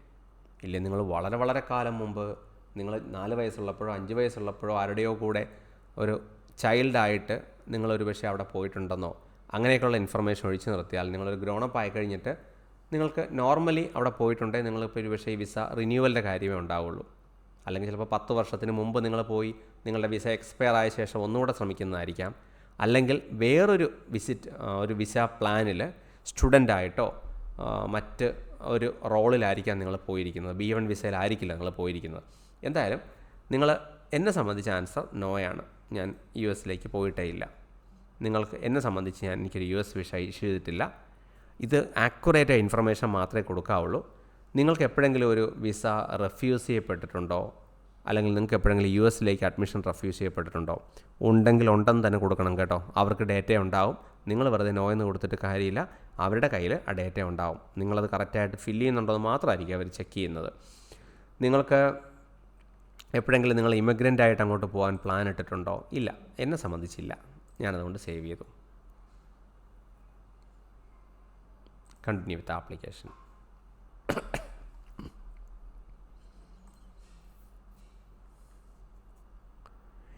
നിങ്ങളുടെ വീട്ടഡ്രസ്സ്, സ്ട്രീറ്റ് അഡ്രസ്സ് ഉൾപ്പെടെയുള്ള കാര്യങ്ങൾ കൃത്യമായിട്ട് ഫില്ല് ചെയ്യുക. ഞാൻ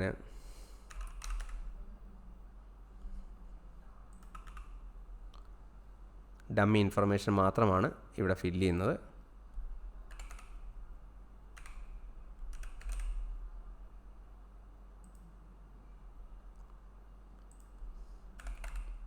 ഇതൊന്നുകൂടെ നിങ്ങളോട് ഫില്ല് ചെയ്യേണ്ടി വരും. നിങ്ങളുടെ മെയിൽ അഡ്രസ്സ് നിങ്ങളുടെ ഹോം അഡ്രസ്സ് തന്നെയാണെങ്കിൽ നമുക്ക് പിന്നെ ആ ബുദ്ധിമുട്ടില്ല, അത് കൊടുത്തു. നിങ്ങളുടെ ഫോൺ നമ്പർ ഫില്ല് ചെയ്യുക. നിങ്ങൾക്കൊരു സെക്കൻഡറി ഫോൺ നമ്പർ ഉണ്ടെങ്കിൽ ആ ഇൻഫർമേഷൻ അവിടെ ഫില്ല് ചെയ്യുക. വർക്ക് നമ്പർ നിങ്ങൾക്ക് ബാധകമല്ല, ഇല്ലെങ്കിൽ ബാധകമാണെങ്കിൽ അതും കൊടുക്കാം കേട്ടോ. നിങ്ങൾക്ക് കഴിഞ്ഞ 5 വർഷത്തിനുള്ളിൽ വേറെ ഏതെങ്കിലും നമ്പർ ഉപയോഗിച്ചിട്ടുണ്ടോ? ഇല്ലെന്നാണ് എൻ്റെ സേഫായ ആൻസർ. നിങ്ങളുടെ ഇമെയിൽ അഡ്രസ്സ്,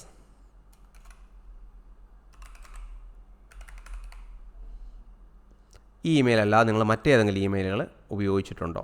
ഇല്ല. നിങ്ങളുടെ സോഷ്യൽ മീഡിയ പ്രൊഫൈലുകൾ നിങ്ങൾക്ക് ഇവിടെ ലിസ്റ്റ് ചെയ്യാം.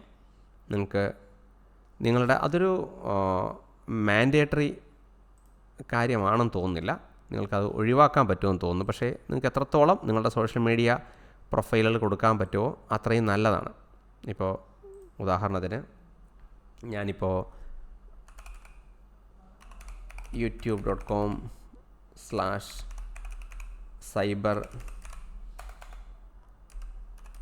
മലയാളം വീഡിയോസ് എന്ന ലിങ്ക് ഇവിടെ കൊടുത്തു. അപ്പോൾ ഞാനാണ് ഉപയോഗിക്കുന്നതെങ്കിൽ അപ്പോൾ എനിക്ക് youtube.com/cyber മലയാളം വീഡിയോസ് അവരവിടെ ചെക്ക് ചെയ്ത് നോക്കി ഒരു പക്ഷേ അതിൻ്റെ ഓതൻറ്റിസിറ്റി വെരിഫൈ ചെയ്തേക്കാം. ഇതൊക്കെ വേണ്ടി വരുന്നത് കൃത്യമായൊരു സ്ക്രൂട്ടണിയൊക്കെ വേണ്ടി വരുന്ന സാഹചര്യത്തിലാണ്.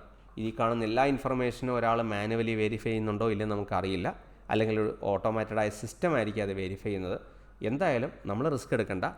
നിങ്ങൾക്ക് റിയൽ സോഷ്യൽ മീഡിയ പ്രസൻസ് ലിങ്ക്ഡിനിലും ഫേസ്ബുക്കിലും ഉൾപ്പെടെയൊക്കെ ഉണ്ടെങ്കിൽ അത് കൃത്യമായി കൊടുക്കുന്നത് നല്ലതായിരിക്കും. അപ്പോൾ നിങ്ങൾ ഒഴിവാക്കുമ്പോൾ അത് അവർക്കൊരു സംശയം ഉണ്ടാകാനുള്ള ചാൻസ് ഉണ്ട്. മറ്റേതെങ്കിലും വെബ്സൈറ്റോ ആപ്ലിക്കേഷനിലോ നിങ്ങളുടെ ഇൻഫർമേഷൻ നിങ്ങൾക്ക് ഷെയർ ചെയ്യാൻ താല്പര്യമുണ്ടോ? ഇല്ല, നമുക്ക് വേറെ വെബ്സൈറ്റിനെ കുറിച്ച് എനിക്ക് പറയാനില്ല. ഞാൻ ഡമ്മിയായിട്ട് കൊടുത്തതാണ്.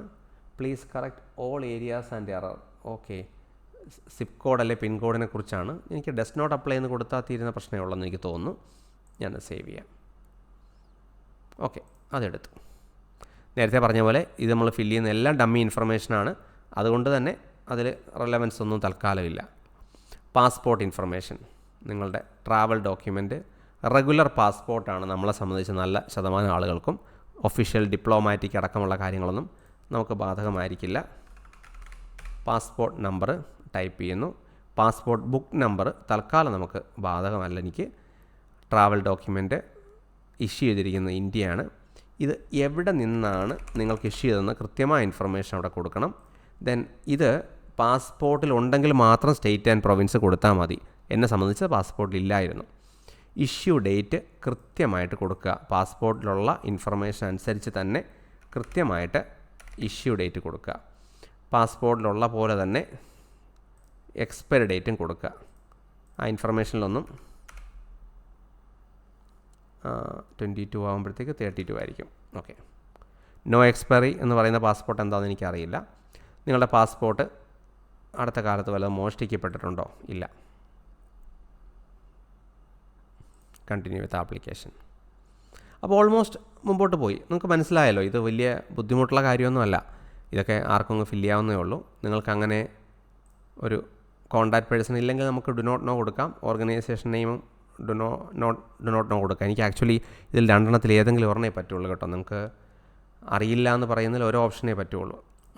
ഓക്കെ, അത് രണ്ടും പറ്റില്ല. ഓക്കെ, ഞാൻ കമ്പനിയായിട്ട് കൊടുത്തത് മൈക്രോസോഫ്റ്റ് കോർപ്പറേഷനാണ്. നിങ്ങൾക്ക് എന്താണ് ബാധകമാകുന്നത്, അത് നിങ്ങൾക്ക് അവരുമായിട്ടുള്ള റിലേഷൻ എന്താണെന്നുള്ളതും നിങ്ങൾക്ക്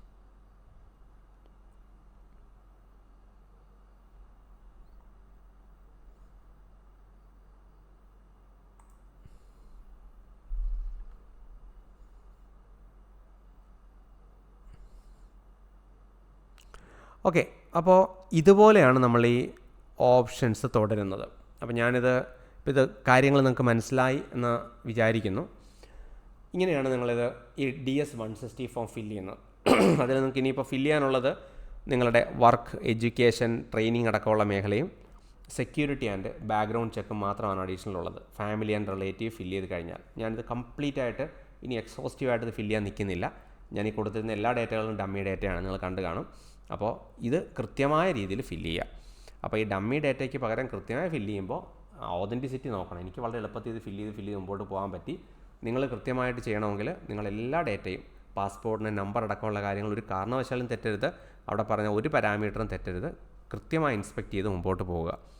ഇതിന് ശേഷം ഇത് ഫൈനലൈസ് ചെയ്ത് കഴിയുമ്പോൾ ഇത് പ്രിൻ്റ് എടുക്കാനുള്ള ഒരു ഓപ്ഷൻ 1 ടൈം വരുന്നുണ്ട്. എൻ്റെ പേഴ്സണൽ അഭിപ്രായത്തിൽ എനിക്ക് നല്ലത് നിങ്ങളൊരു PDF ആയിട്ട് ഒരു പ്രിൻ്റ് ഔട്ടായിട്ട് എടുക്കുക. പറ്റുമെങ്കിൽ PDF ആയിട്ട് സേവ് ചെയ്തിട്ട് പിന്നെ പ്രിൻ്റ് എടുക്കുക. എടുത്തിട്ട് അത് ഒരു കാരണവശാലും അത് നിങ്ങളത് എംബസിയിലോട്ട് കൊണ്ടുപോകാനുള്ള സാധനമല്ല. അവർ വ്യക്തമായിട്ട് അത് എഴുതിയിട്ടുണ്ട്. നിങ്ങൾ ഒരിക്കലും അത് എംബസിയിലോട്ട് കൊണ്ടുവരരുത്. കാരണം നിങ്ങളുടെ പേഴ്സണൽ ഇൻഫർമേഷനുള്ള ഒരു വലിയ കളക്ഷനാണത്. അതവർക്ക് കാണണമെന്ന് നിർബന്ധമില്ല. അത് നിങ്ങളുടെ ഇന്ന് വഴിയിലെവിടെയെങ്കിലും പോയാൽ നിങ്ങളെക്കുറിച്ചുള്ള ഇഷ്ടംപോലെ ഇൻഫർമേഷനുള്ള സാധനമാണ്. വളരെ സൂക്ഷിച്ച് ഉപയോഗിക്കുക. നിങ്ങളുടെ കമ്പ്യൂട്ടറിൽ, ഷെയർഡ് കമ്പ്യൂട്ടറിൽ അത് അവിടെ വിട്ടേക്കരുത്. പ്രത്യേകിച്ച് ഒരു ഏജൻസിയിൽ വെച്ചാണ് നിങ്ങളത് ഫില്ല് ചെയ്യുന്നതെങ്കിൽ അവിടെ ലോക്കലി അവിടെ സേവ് ചെയ്ത് നിങ്ങളെടുക്കുന്നതിനേക്കാളും നല്ലത് നേരെ പ്രിൻ്റ് എടുക്കുക, കൈ വെക്കുക. കാരണം നിങ്ങൾ പിന്നീട് ക്രോസ് ചെക്ക് ചെയ്യാൻ അത് ഹെൽപ്ഫുള്ളാവും. എന്നെ സംബന്ധിച്ച് ഹെൽപ്ഫുള്ളായി. കാരണം ഞാൻ ആ കൊടുത്ത ഒരു ഇൻഫർമേഷൻ ചെറിയ എറർ ഉണ്ടായിരുന്നു. ഈ DS-160 ഫോമിനെ എഡിറ്റ് ചെയ്ത് പുതിയ ഒരെണ്ണം ചെയ്യേണ്ട ഒരാവശ്യം എനിക്ക് വേണ്ടി വന്നു. അപ്പോൾ അങ്ങനെ വന്നപ്പോഴത്തേക്ക് എനിക്കത് ഹെൽപ്ഫുള്ളായി. കാരണം പ്രിൻ്റ് എടുത്ത് നോക്കിക്കൊണ്ടാണ് ഞാൻ ആ ചെറിയൊരു തെറ്റാണെങ്കിൽ കണ്ടുപിടിച്ചത്. ആ തെറ്റൊരു പക്ഷേ അവർ കണ്ടുപിടിക്കില്ലായിരിക്കാം. പക്ഷേ നമ്മളത് കണ്ട സ്ഥിതിക്ക്, എററാണെന്ന് കണ്ട സ്ഥിതിക്ക് അത് എഡിറ്റ് ചെയ്ത് പുതിയൊരു ഫോം സബ്മിറ്റ് ചെയ്യേണ്ട ഒരു ആവശ്യം എനിക്ക് വന്നിരുന്നു. അപ്പോൾ അതിന് ഹെൽപ്ഫുള്ളായത് ആ പ്രിൻ്റ് ഔട്ട് തന്നെയാണ്. പക്ഷേ ആ പ്രിൻ്റ് ഔട്ട് ഒരിക്കലും മറ്റുള്ളവരുടെ കയ്യിലോട്ട് എത്തേണ്ട ഡോക്യുമെൻ്റ് അല്ല. ആലോചിച്ച് നോക്കുക, നിങ്ങളെക്കുറിച്ചുള്ള വളരെ കൂടുതൽ പേഴ്സണലൈസ്ഡ് ഇൻഫർമേഷനാണ് ഇതിനകത്ത് അടങ്ങിയിരിക്കുന്നത്. വളരെ സെൻസിറ്റീവായ ഇൻഫർമേഷനാണ്. ഇത് കഴിഞ്ഞ് ഫൈനലി വർക്ക് ആൻഡ് എഡ്യൂക്കേഷനും സെക്യൂരിറ്റി ബാക്ക്ഗ്രൗണ്ടൂടെ കംപ്ലീറ്റ് ചെയ്ത് കഴിഞ്ഞാൽ ഈ ഫോം കംപ്ലീറ്റ് ആവും. ഈ ഫോം കംപ്ലീറ്റ് ആയി കഴിഞ്ഞാൽ ഇതിൽ ഈ സെക്യൂരിറ്റി ആൻഡ് ബാക്ക്ഗ്രൗണ്ടിലെ ഏറ്റവും ഇമ്പോർട്ടൻ്റായ ചോദ്യങ്ങളെല്ലാം നോ എന്ന ആൻസർ മാത്രം റെക്കമെൻഡ് ചെയ്യപ്പെടുന്നതാണ്. കാരണം നിങ്ങളേതെങ്കിലും ടെററിസ്റ്റ് ഗ്രൂപ്പിൽ മെമ്പറാണോ, നിങ്ങൾ ഇതിനു മുമ്പ് അവിടെ പോയി അമേരിക്ക വല്ല ബോംബ് പൊട്ടിച്ചിട്ടുണ്ടോ, അമേരിക്കയിൽ എന്തെങ്കിലും വിധ്വംസക പ്രവർത്തനം നടത്തിയിട്ടുണ്ടോ ഉൾപ്പെടെയൊക്കെയുള്ള ചോദ്യങ്ങളുടെ വലിയൊരു കളക്ഷൻ അവിടെയുണ്ട്. നിങ്ങൾ US ടെററിസ്റ്റ് ആക്ടിവിറ്റിയിൽ ഇൻവോൾവ് ആണോ, അതിന് നിങ്ങൾ ഫണ്ട് ചെയ്തിട്ടുണ്ടോ, റിയൽ വേയിൽ നിങ്ങൾ അതിലൊക്കെ ഫണ്ട് ചെയ്തിട്ടുണ്ടെങ്കിൽ നിങ്ങൾക്ക് യെസ് എന്ന് പറയാൻ തോന്നുന്ന ഏതെങ്കിലും ഒരു സാഹചര്യം അവിടെ ഉണ്ടെങ്കിൽ പറ്റുമെങ്കിൽ ഈ വിസ അപ്ലൈ ചെയ്യാതിരിക്കുകയാണ് നല്ലത്. അതിന് നോ എന്ന് പറയാൻ പറ്റുന്നതായിരിക്കണം നിങ്ങളുടെ വിസ പ്രോസസ്സ് ബേസിക്കലി. അപ്പോൾ ഇതാണ് ആദ്യത്തെ പ്രോസസ്സ്. ഇപ്പോൾ അത് മനസ്സിലായെന്ന് വിചാരിക്കുന്നു. അപ്പോൾ ഈ ഒരു ഓപ്ഷനിൽ ഞാൻ നേരത്തെ പറഞ്ഞ പോലെ ഈ ഡമ്മി ഡേറ്റ ഞാൻ കംപ്ലീറ്റ് ചെയ്യാൻ നിൽക്കുന്നില്ല. ഇത് എപ്പോൾ വേണമെങ്കിൽ നിങ്ങൾക്ക് ഇവിടെ സേവ് ചെയ്തിട്ട ശേഷം അടുത്ത 30 ദിവസത്തിനുള്ളിൽ എപ്പോൾ വേണമെങ്കിലും വന്നിട്ട് ഈ ഡ്രാഫ്റ്റ് നിങ്ങൾക്ക് കംപ്ലീറ്റ് ചെയ്യാം.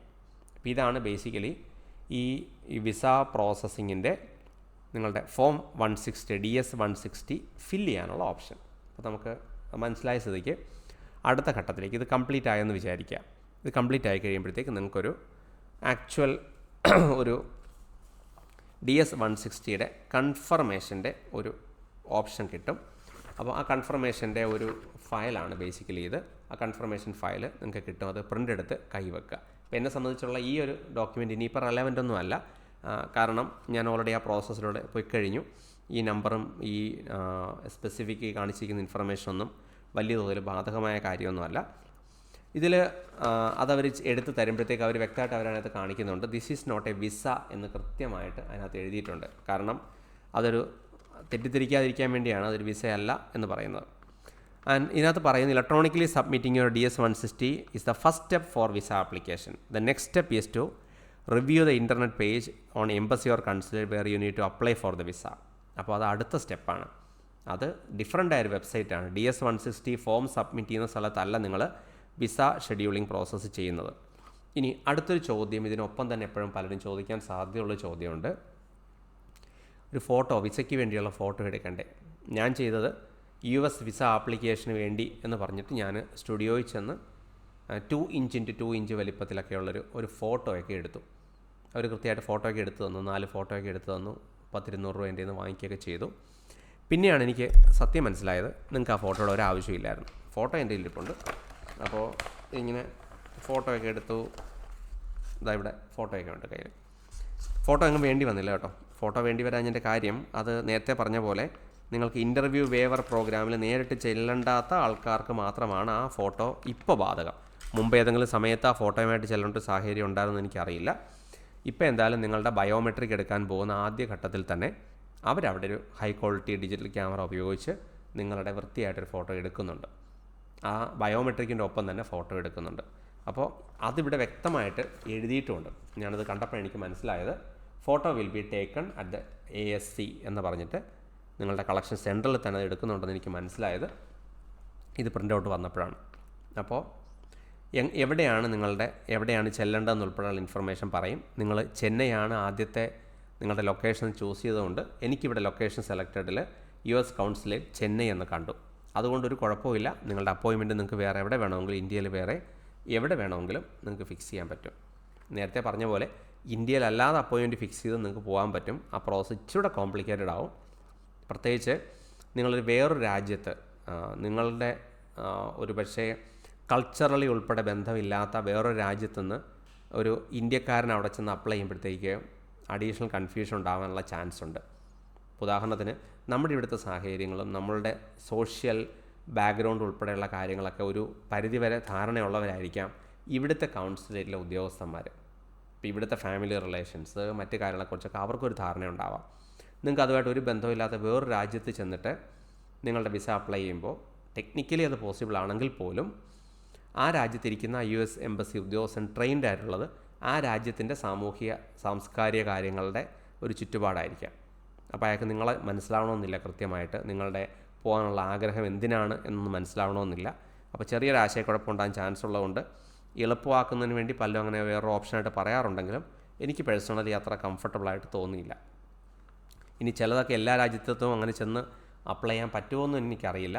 മാത്രമല്ല ആ രാജ്യത്ത് ചെല്ലുമ്പോൾ വേറൊരു പ്രശ്നമുണ്ട്.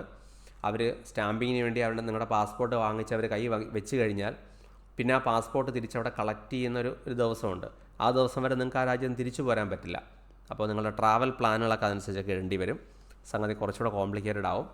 ഇന്ത്യയിൽ നിന്ന് തന്നെ ചെയ്യുന്നതായിരിക്കും ഒരു ഇന്ത്യക്കാരന് നല്ലതെന്ന് തോന്നുന്നു. അപ്പോൾ ഞാനങ്ങനെയാണ് ചെയ്തത്. അപ്പോൾ അതുകൊണ്ട് അങ്ങനെ ഞാൻ പറയുന്നതാണ്. അപ്പോൾ എന്തായാലും ഈ DS-160 ഒരു കൺഫർമേഷൻ കിട്ടി, കൃത്യമായിട്ട് പ്രിൻ്റ് ഔട്ട് ചെയ്ത് കൈവെക്കുക.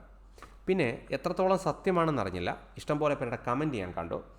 ബ്ലാക്ക് ആൻഡ് വൈറ്റ് പ്രിൻ്റ് ഔട്ടാണ് നിങ്ങളിത് എടുക്കുന്നതെങ്കിൽ, ഈ ഫോമിൻ്റെ എടുക്കുന്നതെങ്കിൽ ചില സമയത്ത് അവർക്ക് അവിടെ റീഡ് ചെയ്യാൻ ബുദ്ധിമുട്ടുണ്ട്. അതുകൊണ്ട് കളർ പ്രിൻ്റ് ഔട്ട് നല്ല ക്വാളിറ്റി തന്നെ എടുക്കുക എന്ന് പറയുന്നുണ്ട്. എനിക്കതിൽ വിശ്വാസം തോന്നിയില്ല. കാരണം ബാർകോഡ് അല്ലെങ്കിൽ തന്നെ ബ്ലാക്ക് ആൻഡ് വൈറ്റ് ആണ്. അപ്പോൾ നിങ്ങൾ കളർ പ്രിൻ്റ് ഔട്ടുമായിട്ട് ബന്ധമുണ്ടെന്ന് തോന്നുന്നില്ല. പക്ഷേ നിങ്ങളുടെ പ്രിൻ്ററിൻ്റെ സെറ്റിങ്സിൽ ഹൈ ക്വാളിറ്റി പ്രിൻറ്റിങ് മോഡിലേക്ക് മാറ്റിയിട്ട് എടുക്കുന്നതായിരിക്കും നല്ലത്. തീർച്ചയായും മോശമായ പേപ്പറും മോശമായ പ്രിൻ്റ് ഔട്ടും ഒക്കെ ആണെങ്കിൽ ആ ബാർകോഡ് കൃത്യമായിട്ട് റീഡ് ചെയ്യാതിരിക്കാനുള്ള എല്ലാ ചാൻസും ഉണ്ട്. നല്ല ക്വാളിറ്റി പേപ്പറിൽ ഏറ്റവും ഹൈ റെസൊല്യൂഷനിൽ പ്രിൻ്റ് എടുക്കുന്നതായിരിക്കും നിങ്ങൾക്ക് നല്ലത്. കാരണം അവിടെ ചെല്ലുമ്പോൾ അത് ഇലക്ട്രോണിക്കായിട്ട് നിങ്ങൾക്ക് കൊണ്ടുചെല്ലാൻ പറ്റില്ല. ഇത് പേപ്പറായിട്ട് തന്നെ കൊണ്ടുചെല്ലണം. റിസ്ക് ഒഴിവാക്കാൻ 1-2 പേജായിട്ട് അഡീഷണൽ ഇതേ പേജ് തന്നെ പ്രിൻ്റ് ഔട്ട് എടുത്ത് കൊണ്ടുപോകുന്നത് നല്ലതാണ്. അവിടെ കൊണ്ടുചെല്ലുമ്പോൾ ഏറ്റവും ആദ്യത്തെ ഘട്ടങ്ങളിലൊന്ന് ഇത് നിങ്ങൾക്ക് സ്കാൻ ചെയ്തുകൊണ്ടാണ് അവർ ആ പ്രോസസ്സ് തുടങ്ങുന്നത്. ആ സമയത്ത് നിങ്ങളുടെ കയ്യിൽ ഇലക്ട്രോണിക് കോപ്പി മാത്രമേ ഉള്ളൂ എന്നുള്ളവർ അംഗീകരിക്കില്ല. കാരണം യാതൊരു തരത്തിലുള്ള ഇലക്ട്രോണിക് ഉപകരണങ്ങൾ ഈ സെൻറ്ററുകളിലോട്ട് അവർ കയറ്റില്ല.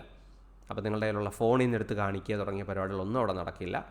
പിന്നെ മുംബൈയിലെ എൻ്റെ എക്സ്പീരിയൻസ് വെച്ച് പറഞ്ഞാൽ, ഈ ഒരു കടലാസോ എന്തെങ്കിലും സാധനം നിങ്ങൾ പ്രിൻ്റ് എടുക്കാൻ മറന്നു പോയിട്ടുണ്ടെങ്കിൽ അവിടെ തന്നെയുള്ള തൊട്ടടുത്തൊരു കിയോസ്കിനകത്ത് നിങ്ങൾ പ്രിൻ്റ് എടുത്ത് പുറത്ത് വരുമ്പോൾ ഒരു ഷീറ്റ് പേപ്പറിന് 500 രൂപ വരെ അവർ വാങ്ങിക്കുന്നുണ്ട്.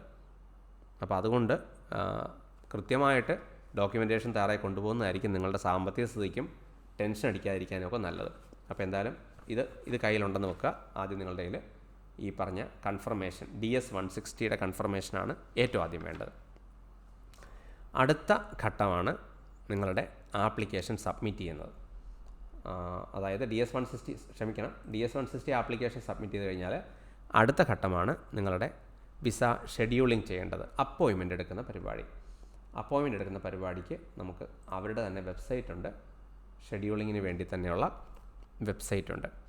ഈ വെബ്സൈറ്റ് ടൈം ടു ടൈം മാറിക്കൊണ്ടിരിക്കുമെന്ന് ഞാൻ സൂചിപ്പിച്ചിരുന്നു. അപ്പോൾ അത് ഇപ്പോഴുള്ളത് usvisascheduling.com എന്നാണ് ഈ സൈറ്റ് അഡ്രസ്സ്. നമ്മളിപ്പോൾ റീച്ച് ചെയ്തിരിക്കുന്ന ഈ വെബ്സൈറ്റ് അഡ്രസ്സ് usvisascheduling.com എന്നാണ്. usvisascheduling.com. എനിക്ക് തോന്നി ഇത് മുമ്പ് ustraveldocs.com എന്നായിരുന്നു ഈ സൈറ്റിൻ്റെ പേര്. അപ്പോൾ apply for A US visa എന്നുള്ളതിൽ നിങ്ങളുടെ യൂസർ ഇൻഫർമേഷൻ, പാസ്വേഡ് നിങ്ങൾ പുതിയതായിട്ട് ഒരെണ്ണം കൊടുത്ത് നിങ്ങൾക്ക് സൈൻ ഇൻ ചെയ്യാം. നിങ്ങൾ ഓൾറെഡി അക്കൗണ്ട് ഉണ്ടെങ്കിൽ നിങ്ങൾക്ക് അവിടെ സൈൻ ഇൻ ചെയ്യാം. ഇല്ല, നിങ്ങൾക്ക് പുതിയൊരു അക്കൗണ്ട് ആണെങ്കിൽ നിങ്ങൾക്ക് സൈൻ അപ്പ് ഓപ്ഷൻ ഉപയോഗിച്ച് നിങ്ങൾക്ക് അകത്ത് കയറാം. അപ്പോൾ ഇത് ഞാനിപ്പോൾ ചെയ്യാൻ പോകുന്നത് നിങ്ങളുടെ ഈ സൈൻ ഇൻ ഓപ്ഷൻ വഴി അതിൻ്റെ സ്റ്റെപ്സിലോട്ടൊന്നും ഞാൻ കടക്കുന്നില്ല. കാരണം ഒരു നോർമൽ ജിമെയിൽ ഐ ഡി ഒക്കെ ക്രിയേറ്റ് ചെയ്യുന്ന പോലെ തന്നെ നിങ്ങൾക്ക് അവിടെ ക്രിയേറ്റ് ചെയ്യാവുന്നേ ഉള്ളൂ. ഞാൻ ചെയ്യാൻ പോകുന്നത്, ഞാനിപ്പോൾ ഓൾറെഡി ഉള്ള എൻ്റെ കയ്യിലുള്ള ഇൻഫർമേഷൻ ഉപയോഗിച്ച് ഞാൻ അവിടെ സൈൻ ഇൻ ചെയ്യാനാണ് പോകുന്നത്. ഈ സൈൻ ഇൻ ചെയ്യുമ്പോൾ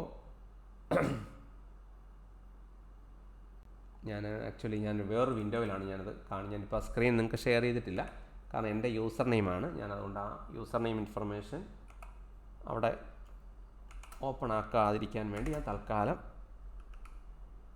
സൈൻ ഇൻ പ്രോസസ്സിലൂടെ പോവുകയാണ്.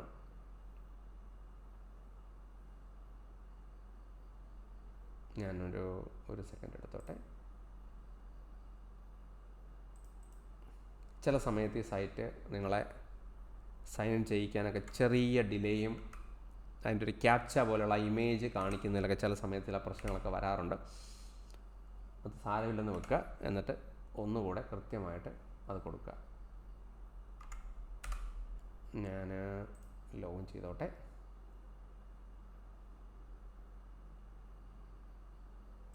എനിക്കൊന്നൊരു ടൈം ഔട്ട് പീരീഡ് ഉണ്ട്. ഞാൻ ആ സൈറ്റിൽ കുറച്ച് കൂടുതൽ സമയം അവിടെ തുറന്നിട്ടത് കൊണ്ട് ഇപ്പോൾ ആ സൈറ്റ് എന്നെ അക്സെപ്റ്റ് ചെയ്യുന്നില്ല. അതുകൊണ്ട് റീഫ്രഷ് ചെയ്തിട്ട് ഒന്നുകൂടെ ശ്രമിച്ച് നോക്കുകയാണ്. ഞാനത് കഴിഞ്ഞിട്ട് കാര്യങ്ങൾ ഓക്കെ ആണെങ്കിൽ നിങ്ങൾക്കത് കാണിക്കാം.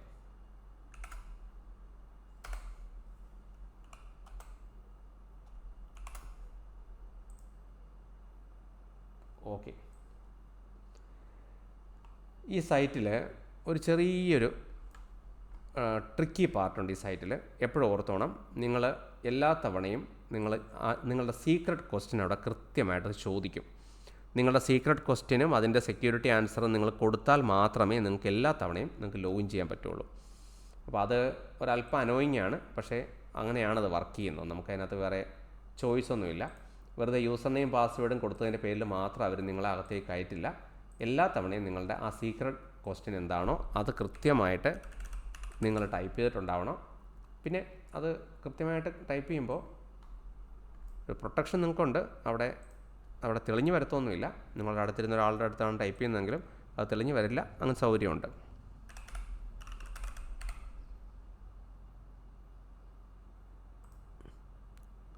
ആ ഇൻഫർമേഷനിൽ ഏതെങ്കിലും തെറ്റാണെങ്കിൽ അവരത് സൈൻ ഇൻ ഫെയിൽഡ് കാണിക്കും. ഓക്കെ, ഞാൻ കൊടുത്തതിൽ ആ ഇൻഫർമേഷനിൽ എന്തോ ഒരെണ്ണം ഞാനവിടെ തെറ്റായിട്ട് കൊടുത്തു. ഞാൻ ഒന്നുകൂടെ ഒന്ന് കൊടുത്തോട്ടെ.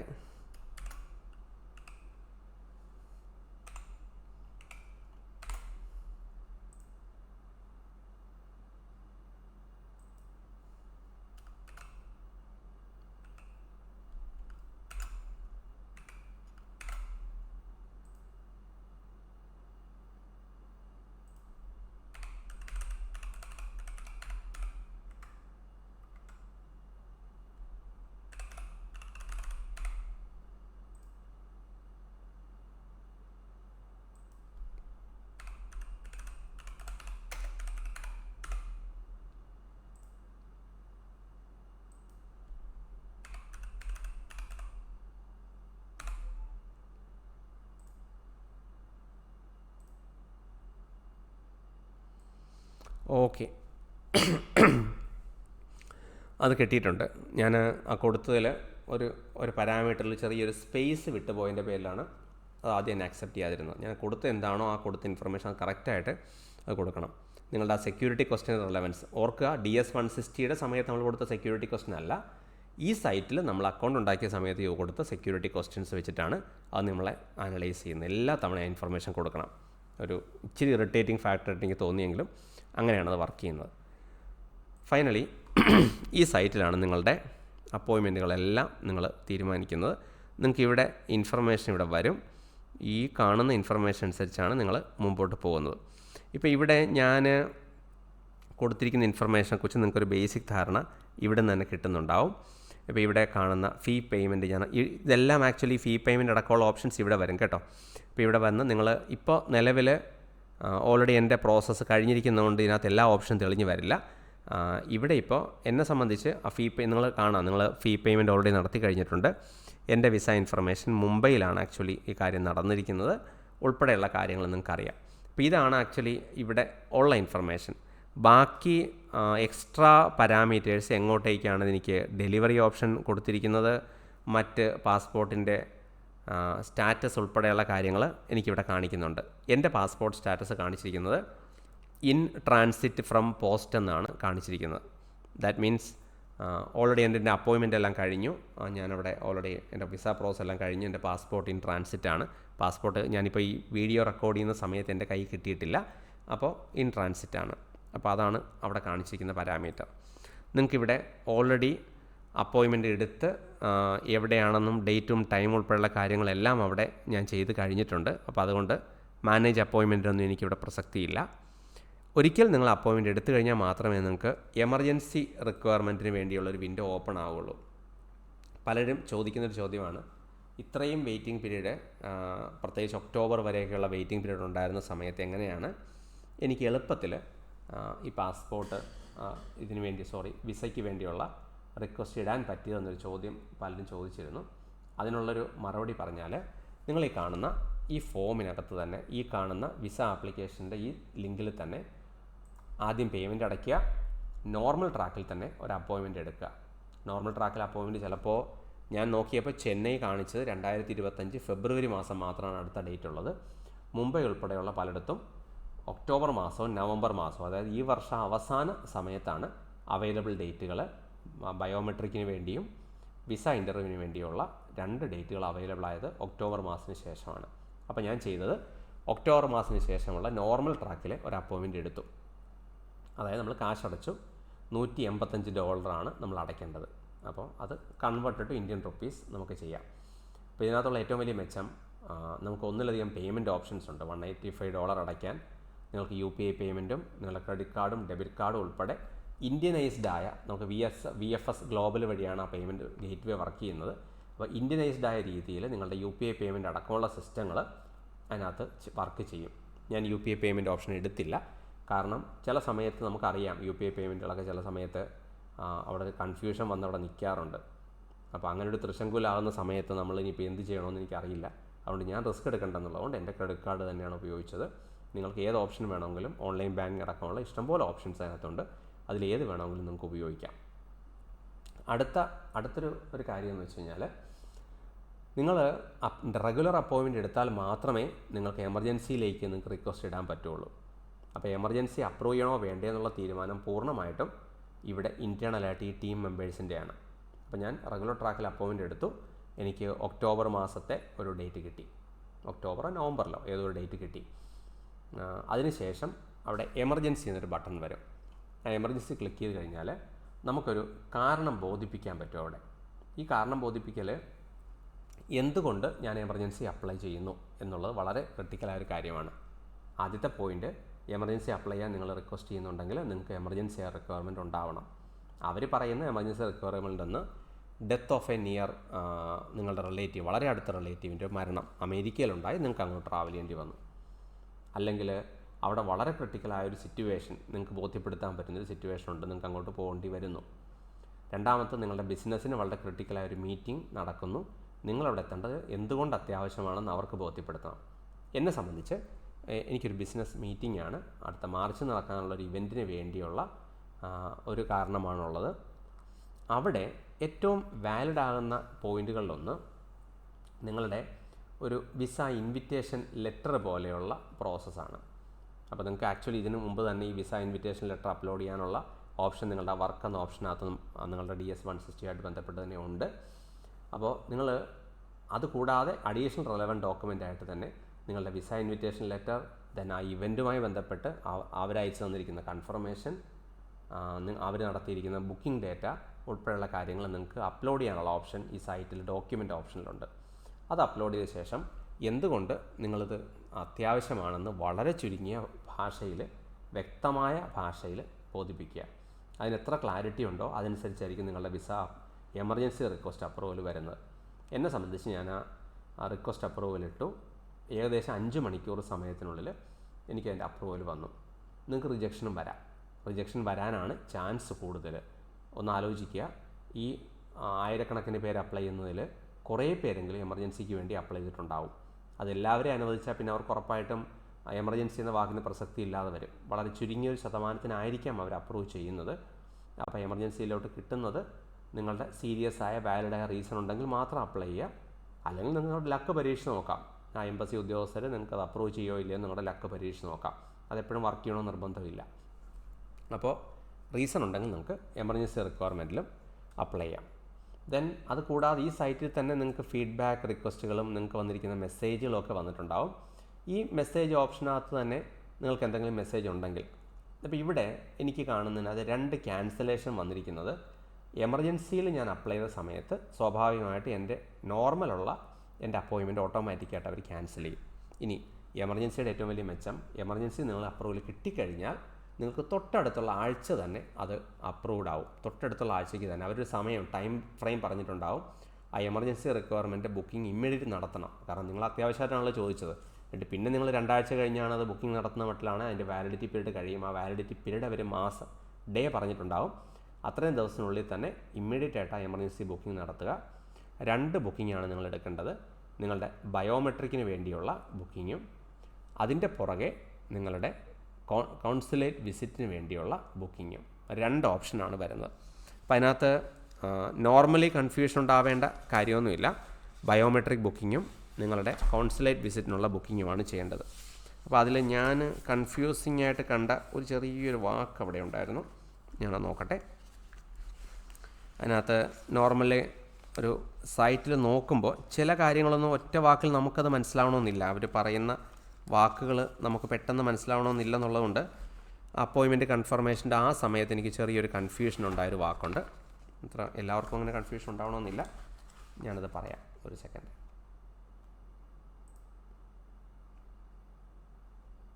എനിക്ക് കൺഫ്യൂഷൻ ഉണ്ടാക്കിയ വാക്ക്, okay, OFC booking and consulate booking എന്ന 2 ഓപ്ഷനാണ് അവിടെ വന്നത്.